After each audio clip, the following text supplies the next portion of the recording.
আমার দল মনে করে এই সংসদ নির্বাচন বাংলাদেশের স্বাধীনতার 52 বছরে অত্যন্ত গুরুত্বপূর্ণ নির্বাচন।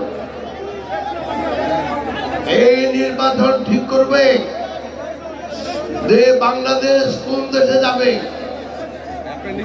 বাংলাদেশ কোন দিকে যাবে, কি অর্থনৈতিক সমৃদ্ধি নাকি মারামারি হানাহানির দিকে যাবে।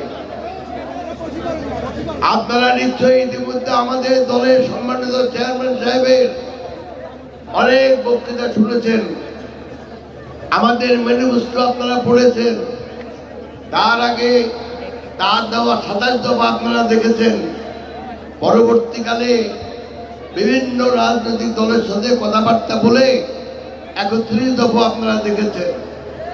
সেই 31 দফার উপর ভিত্তি করে আমাদের দলের ম্যানিফেস্টো দেওয়া হয়েছে।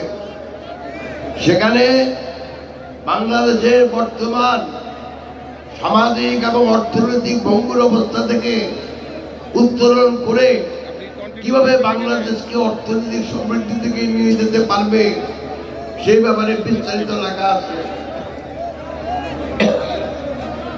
আর যদি সেটা না হয় তাহলে বাংলাদেশ আবার চিন্তা করতেও কষ্ট হয়।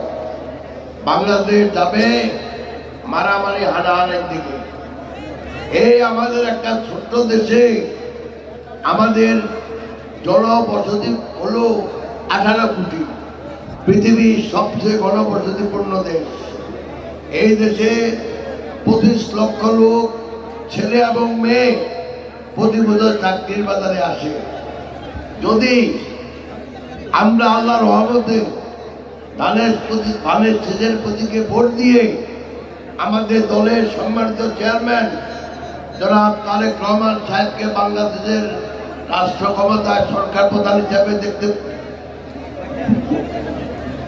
বসাতে পারি, তাহলে আপনি ধরেই নেন বাংলাদেশ অর্থনৈতিক সমৃদ্ধির দিকে এগিয়ে যাবে, সামাজিক অগ্রগতির দিকে এগিয়ে যাবে।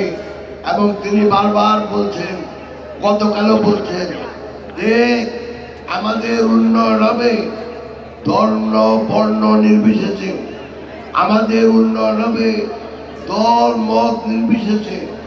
অর্থাৎ আমাদের সমাজকে আমরা একতাবদ্ধ করে আমরা বাংলাদেশের উন্নয়ন করব, বাংলাদেশের অর্থনৈতিক সমৃদ্ধি করব, সামাজিক সম্প্রীতি গড়ে তুলব।